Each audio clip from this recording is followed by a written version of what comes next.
Yeah, but next time you teach, when you look at your students, think about it. I will, yeah. Who's a player?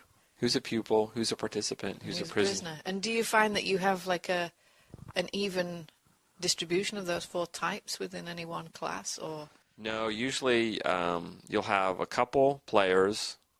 Like let's say if you have a class of 20. If you have a class of 20 students, you might have one or two players, one or two pupils, about 12 to 14 participants, and maybe 2 or 3 prisoners.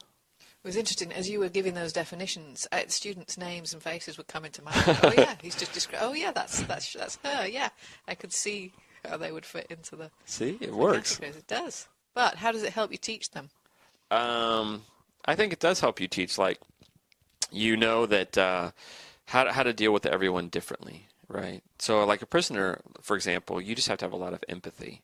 You know, you have to understand that they don't want to be there, so you shouldn't expect that they have a great attitude about the class. You know, a participant, you should make it really highly interactive. You should make it very social as much as you can. A pupil, you know, you give them the extra feedback when you write, you know, comments on their papers and stuff, and you give them the encouragement like, oh wow, you did a really good job on your test.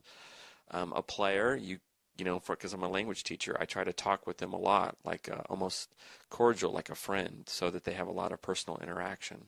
So yeah, I think it's you know, you just kind of you have to adjust to each one. Yeah, and the thing about this is I've thought about these 4 types a lot, and I think they apply to any subject, and the person can change. Like one person isn't automatically a player in every subject. So for some subjects you're a player, for other subjects you're a prisoner. Maybe other subjects you're a participant. Okay, so what subjects were you a player? Language, definitely foreign language. Loved French.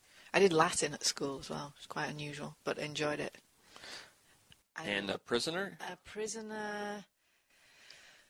At the time, music. When I was at school, I was a prisoner in music, and I don't think it was just my response to the subject. It was also my response to the teacher. Didn't have a good relationship with the teacher, but nothing I could do. Couldn't escape. Had to be there, and that affected my learning. I think. Right. It's a shame. Being a prisoner is not a good. I don't think it's a good learning situation. No, definitely not. No. How about, were you ever a participant? You just did something to be with your friends and you really didn't care what it was? Yeah, there were some subjects like that. I think like history and geography are those kind of humanities sort of subjects. They were mildly engaging, but I liked, I didn't have an aversion to them because I was hanging out with my friends. I didn't love them, I didn't excel in them, I wasn't particularly interested in them.